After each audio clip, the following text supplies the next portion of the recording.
Torej, monografija Keltska dediščina v toponimiji jugovzhodnega alpskega prostora odgovarja na vprašanje, katera zemljepisna lastna imena na jugovzhodnem alpskem prostoru so dediščina keltske jezikovne plasti. Natančneje je v primeru keltske dediščine na obravnavanem prostoru pravzaprav treba govoriti o tistem keltskem jeziku, ki se ga po le zanj specifičnih lastnostih da opredeliti kot galski jezik. S terminom toponimija v naslovu knjige se torej misli na fond etimološko-galskih zemljepisnih lastnih imen, z oznako jugovzhodni alpski prostor pa na zemljepisno območje med severnim Jadranom in Furlansko nižino na zahodu ter Panonijo na vzhodu. Razprava spada s tem na širše področje zgodovinskega primerjalnega jezikoslovja, ožje pa v etimološko imenoslovje. Interpretativno težavno in izredno občutljivo jezikovno gradivo, ki je v središču pozornosti te monografije, je podvrženo strogim metodološkim načelom jezikoslovne obravnave.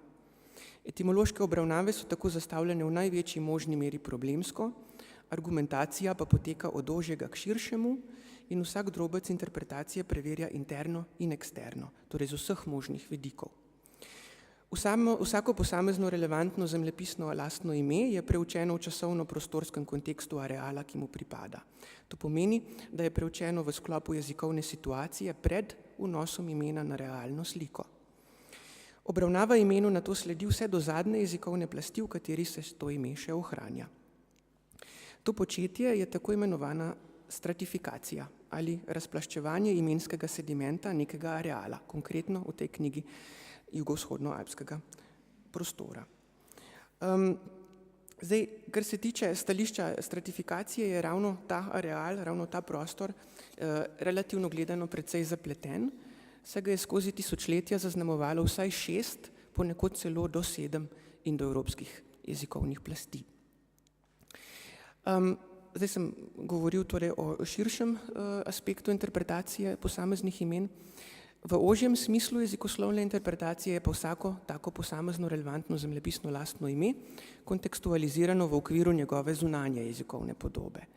Pri tem se išče torej odgovor na vprašanje, kako vsako konkretno zemljepisno lastno ime jezikovno opredeliti z ozirom na razvidne značilnosti njegovega glasovja, besedotvorja, oblike in vsebovane leksike. To početje, kot veste, je tako imenovana etimologizacija. Sama knjiga je zasnovana kot zaporedje 7 poglavij, pri čemer je prvo poglavje teoretični uvod, ki napoveduje strukturiranost takega metodološkega aparata, ki bo lahko uspešen pri identifikaciji keltske zemljepisno-imenske dediščine v takem tako strašansko gosto nakopičenem in težko preglednem jezikovnem gradivu.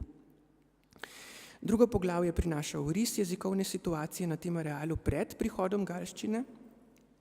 Tretje poglavje se podrobno in sistematično ukvarja z rekonstrukcijo fonološkega, torej glasoslovnega opisa galskega jezika, četrto pa z opisom in sistematizacijo keltskega oziroma specifično galskega imenotvorja, torej neobčno imenskega besedotvorja. Obsežnejše 5. poglavje se tiče celostnega orisa mehanizmov nadomestnega glasoslovja, strokovno rečeno substitucijske fonetike, ki je delovalo med romanščino in slovanščino, torej 2 najdominantnejšima in tudi najrecentnejšima jezikovnima plastema na našem prostoru. Zaključni poglavji sta pa analitični in ju sestavljajo dejanske etimološke obravnave relevantnega jezikovnega gradiva. 6. poglavje vsebuje razprave o posameznih zemljepisnih imenih, ki so izpričane v antičnih virih, torej pri grških in latinskih geografih in zgodovinarjih. 7. poglavje pa se ukvarja s takim imenskim gradivom, ki je preživelo vse do slovenščine, a nam njegova antična podoba, torej najbolj pristna, ohranjena podoba, žal ni znana. Za zaključek lahko podam odgovor na začetku zastavljeno vprašanje, torej kakšna je keltska, natančneje rečeno galska, dediščina imenska, torej jezikovna dediščina na jugovzhodnem alpskem prostoru, tako kvantitativno kot kvalitativno gledano.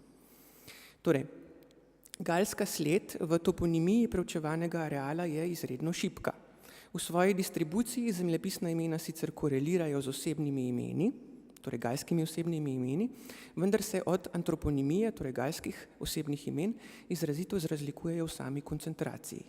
Torej, distribucija korelira, koncentracija ne korelira. To je odraz, logični odraz drugotne galske jezikovne prisotnosti na jugovzhodnem alpskem prostoru, ki je bila prepozna in po svoji naravi dovolj neinvazivna, da v globoko stratificirani podlagi, na katero se je usidrala, enostavno ni uspela pustiti vidnejšega odtisa.